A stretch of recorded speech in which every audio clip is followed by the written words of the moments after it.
শহরের সমস্যা। এখন ঢাকা শহর এতটুকু একটা জায়গা, এটা ঠিকই উপর দিয়ে দেখলে মনে হয় যে সব কংক্রিটের সব জঙ্গল, কিন্তু সমাধানটা কি? এইটুকু যদি রাস্তা হয় তা আপনি আসলে মানে প্রতিদিন যে হারে গাড়ি বাড়ছে, পরিকল্পনা করতে হবে ভালো মতো। এই পরিকল্পনাও যতই আপনি পরিকল্পনা করেন, আপনার যদি জনসংখ্যা এবং তার প্রয়োজনীয় যানবাহনের অনুপাত আর তার সাথে যদি রাস্তা কোনো সংগতিপূর্ণ না হয়, তাহলে আপনি ট্রাফিক জ্যাম থেকে উদ্ধার পাবেন না। কিন্তু ট্রাফিক জ্যাম থেকে উদ্ধার পাওয়া সম্ভব। আমরা কেন এই পরিকল্পনা করছি না যে ঢাকায় প্রতিদিন যত মানুষ চলাফেরা করে তার 1/3 আন্ডারগ্রাউন্ডে পাঠাতেই হবে। কোন শহরই সঠিক মতো চলতে পারবে না যদি আমরা তার 1/3 শহরে আন্ডারগ্রাউন্ড দিয়ে চলাচল করার ব্যবস্থা না করি। ঢাকার পলিসির একটা গুরুত্বপূর্ণ জায়গা হতে হবে যে আগামী 10 বছরে আমাদেরকে এই জায়গাটাতে সম্পন্ন করতে হবে। ঢাকায় যদি ধরেন সব মানুষকে ঐক্যবদ্ধতা একসাথে করা যাবে, কিন্তু একটা এলাকাকে ঐক্যবদ্ধ করা সম্ভব না। একটা ওয়ার্ড হলো ছোট, আরো ছোট স্ট্রাকচার যেখানে আপনারা ওই এলাকার সবগুলো বাসিন্দাকে ঐক্যবদ্ধ আমরা করবো যে তোমার পুরো এলাকা বদলে দেবে। তোমাদের এই ছোট ছোট আলাদা আলাদা বাড়ি, সবাই যেমন আলাদা আলাদা একটা গাড়িতে চড়তে চায়। কোন সভ্য শহরের বৈশিষ্ট্য এই না যে ওখানে সবাই একটা প্রাইভেট কার চলে। মানে সভ্য বলতে কোট আনকোট আমি বলে নিলাম, কারণ সভ্যের নানান রকম ধারণা আছে। মানে যেখানে মানুষের প্রতি বিবেচনা আছে সেখানে এইরকম জিনিস না সবাই একটা প্রাইভেট কার চলবে, বরং সেখানে বড় লোকরা মানে ধনীরা তারাও গণপরিবহন ব্যবহার করতে স্বাচ্ছন্দ্য বোধ করে। এইরকম গণপরিবহন ব্যবস্থা সেই জায়গাটা খুব গুরুত্বপূর্ণ। ধনীরা গণপরিবহন ব্যবহার করতে পারে সেই রকম গণপরিবহন ব্যবস্থা আমরা যদি রেল, বাসে কিংবা মানে কি বলে মেট্রোতে কিংবা এই ধরনের জায়গাগুলোতে গড়ে তুলতে পারি, তাহলে এই যে প্রাইভেট পরিবহন ব্যবহার তার উপর হাই ট্যাক্স আরোপ করা উচিত। তুমি একটা লোক একটা বড় গাড়ি চড়ে যাচ্ছ, ওইটুকু জায়গায় 10 জন লোক দিতে পারে,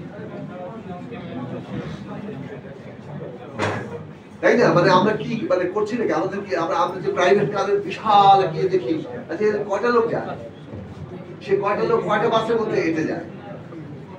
এবং ঢাকায় যদি আপনার ট্রাফিক ব্যবস্থাপনা এইরকম দাঁড়ায় যে 4টি মানে কোম্পানির অধীনে 4টি রুটে আমাদের সব বাস ব্যবস্থাপনা করে, যারা প্রাইভেট বাসের মালিক তারা ওখানে শেয়ার হোল্ডার হবে, কিন্তু এটা পাবলিক প্রাইভেট অথবা পাবলিক কোম্পানি এখানে চলবে। আমরা প্রয়োজনে মানে এই যে ব্যবস্থাপনাগত কিছুদিনের জন্য আমরা অনেক দক্ষ এমনকি বিদেশি প্রতিষ্ঠানকে আনতে পারি এখানকার ট্রেন আপ করার জন্য, লোকজন দিয়ে দ্রুত এই ব্যবস্থাপনায় যাওয়া সম্ভব। তো সেই রকম ভাবে আপনি যে একটা এলাকার মানুষকে কনভিন্স করতে পারেন যে তোমাদের এই আলাদা আলাদা বাড়িগুলো তোমরা কিছুদিনের জন্য অন্য স্থানে স্থানান্তরিত হও, 2 বছর কিংবা 3 বছরের মধ্যে সবগুলো বাড়ি ভেঙে ওইখানে হাইরাইজ উঠবে এবং প্রয়োজনীয় খেলার মাঠ, স্পেস এগুলো তৈরি করা সম্ভব। এলাকাগুলো একটা ওই যে গুলশানের এক দাম আর ইয়ের আরেক দাম, এইগুলোর চাইতে অনেক বেশি সমতার ব্যবস্থা তৈরি হয়ে যাবে।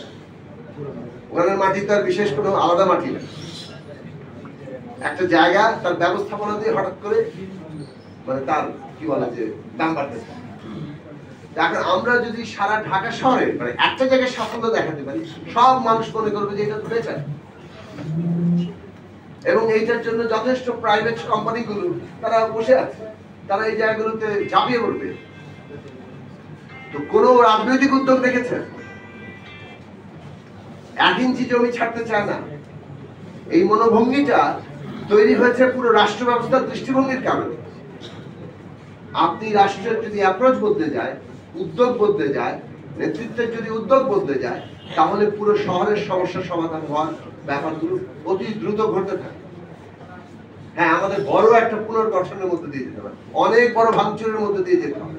অনেক বড় ভাঙচুরের মধ্যে দিয়ে না গেলে এই ঢাকা শহরটাকে আপনি বাসযোগ্য রাখতে পারবেন? আমি প্রতিদিন চলাচল করতে করতে দেখি 31 দিনের মধ্যে এটা কিভাবে চলবে, আমাদের নিঃশ্বাস ফেলার জায়গা। এবং সবচেয়ে বড় কথা হচ্ছে ঢাকা যখন এক্সপ্যান্ডেড হচ্ছে তখন এইটাকে নিয়েই যাচ্ছে, সে নতুন কিছু হচ্ছে না। ঢাকার বাইরে যতগুলো ছোট ছোট শহর হচ্ছে সব এক একটা প্রোটোটাইপ ঢাকা। ঢাকারই একটি ছোট ছোট সংস্করণ। এবং সেইখানে যা তো রকম এখানে আমরা যা যা সমস্যার মতো সবগুলো ওখানে নিয়ে কেবল রপ্তানি করা হচ্ছে, ওইখানে একটা নতুন করে হাজির করা হচ্ছে।